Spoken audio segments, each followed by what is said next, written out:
por mais um processo na Justiça Eleitoral.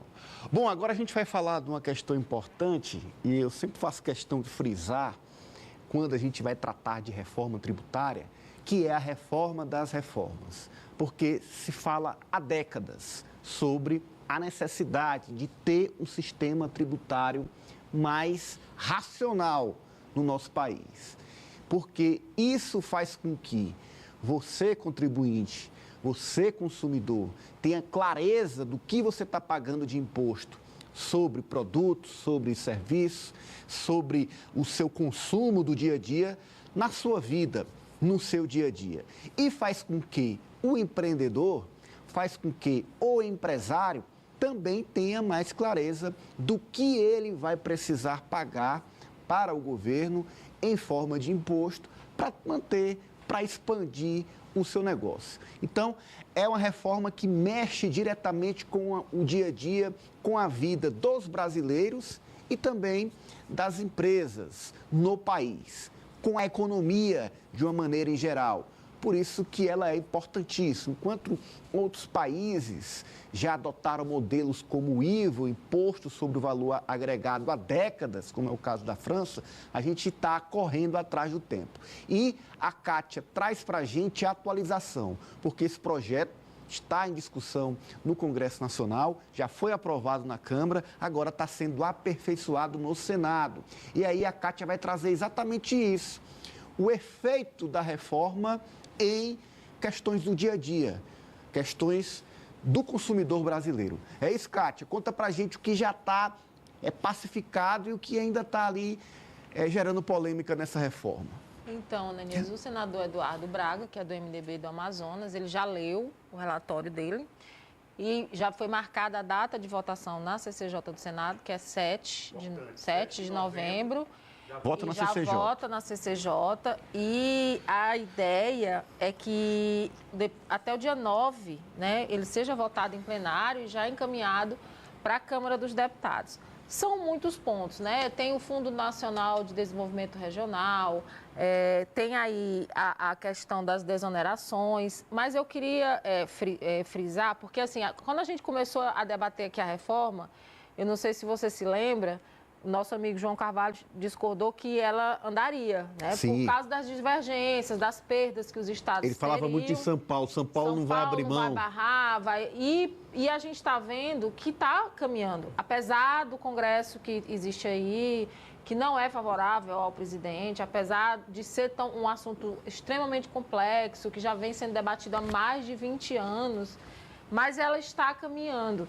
E aí são vários pontos, mas a gente tem que colocar, e assim, no começo se falava que seria mais uma reforma de simplificação do que de redução, né? O principal objetivo realmente é simplificar e posteriormente se reduzir. E existem aí questões que vão ainda começar a vigorar em 2043, tem um período de adaptação, mas tem uma parte que interessa diretamente à vida do cidadão, né? Diz respeito à cesta básica, ao consumo.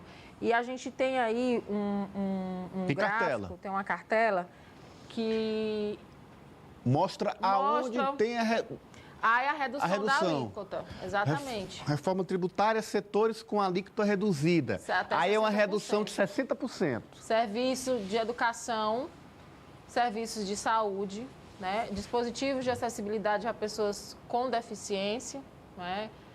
Medicamentos, produtos de cuidados básicos à saúde menstrual. A gente vê que ela foi levantado, assim, era um problema que eu acho que era até desconhecido do Brasil, a pobreza menstrual, que é terrível. Serviços de transporte coletivo, metroviário urbano e semiurbano. Aí, gente, muito importante. A alíquota de imposto que vai ter essa redução. Vai ter essa redução, né? Então, isso aí são alguns dos pontos que afetam diretamente a vida do cidadão. Aí tem mais. Essa proposta do Eduardo, que está lá no escopo, vai ser votada ainda, gente. na CCJ, e a gente sabe que tem aí, alimentos destinados ao consumo humano. higiene, né, majoritariamente o consumo de baixa renda, aí é que é interessante a gente explicar, né, que tem higiene, vamos lá, vamos colocar aqui um hidratante La Roche-Posay, eu estou falando o nome de uma grife, nem sei se vai... Não que conhecia, isso é higiene, Kátia. mas não é de família de baixa renda. As mulheres que estão assistindo o programa sabem, né? Deixa eu perguntar para a Marta se ela conhece. Isso. Ah, a Marta é chique Não que eu mesmo. Não que compremos, né, Marta? A Marta é chique mesmo, tá Então, vendo aí? isso não é, né? Aí tem isso muito importante, produção artística, cultural, jornalística, audiovisual, nacionais, desportivas e de comunicação institucional, também vai ter. Aí tem esse ponto que é bens e serviços relacionados à soberania nacional. O que é isso?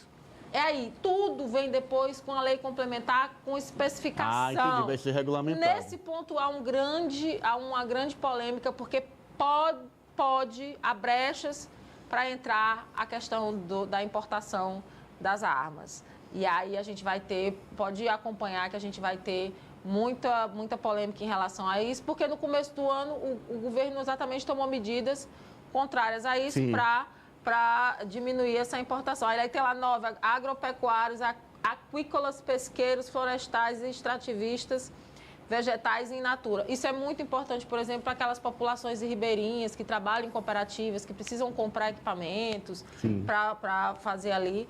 Insumos agropecuários, que foi outra luta aí do setor do agro, né? A bancada do agro. E a cesta básica estendida. O Eduardo colocou no relatório, a cesta básica que a gente já tem, que ela é regional, né? Ela tem ali os produtos regionais, ela não vai mudar, mas acrescentar mais produtos.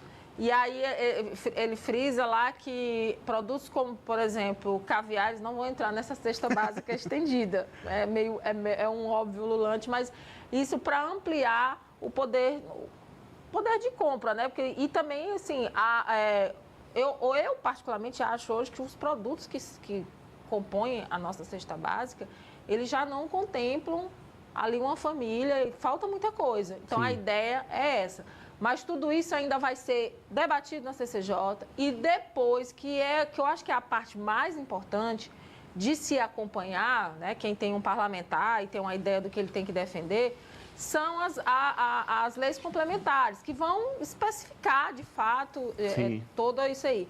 E aí eu volto lá no começo do programa que eu falei que se o presidente Lula, se o governo federal conseguir aí terminar o ano, mesmo que não seja a ideal, né, é um primeiro passo, com essa reforma aprovada, né, essa redução de tributos, vai ser uma vitória política importantíssima e que, com certeza, o PT vai usar a seu favor, porque tivemos um governo liberal, um governo que tinha um ministro... Que tinha o Congresso na mão e não votou, que tinha todo um discurso da liberalidade e a reforma mais importante para os liberais, para quem defende essa política aí mais à direita, era exatamente a reforma tributária e ela não... Por decisão política do próprio governo, por decisão do seu ministro da Fazenda, Paulo Guedes, o governo tinha um forte apoio no Congresso, não votou por decisão mesmo do governo de não apreciar. Agora, com essas reduções E foi exatamente o Jair Bolsonaro teve vários temas, eu coloco assim, temas fiadores de sua eleição. A segurança era a questão dos costumes, mas um dos mais importantes era realmente essa questão do avanço aí na reforma tributária e não foi dado nenhum passo adiante. Eu vejo com essas reduções aí... Por isso é que só para concluir, o PT, se conseguir, preparem-se, vai usar muito Eu acredito que vai usar também. Agora, mais importante do que para o PT é para o país. Sem dúvida, a gente precisa fazer urgentemente essa reforma, porque, como eu disse anteriormente, nós já estamos correndo atrás de muitos países que já fizeram e hoje é a base do desenvolvimento econômico desse país. E só para terminar, fazendo justiça, o primeiro congressista brasileiro a defender... Foi piauiense. Era piauiense, o deputado Mussa Dene. Marta, eu vejo justiça social a partir da redução dessas alíquotas, porque eu vejo pontos ali como a cesta básica, a própria questão da pobreza menstrual, ou seja, dando acesso às pessoas a vários serviços com menos impostos. É isso, Ananias.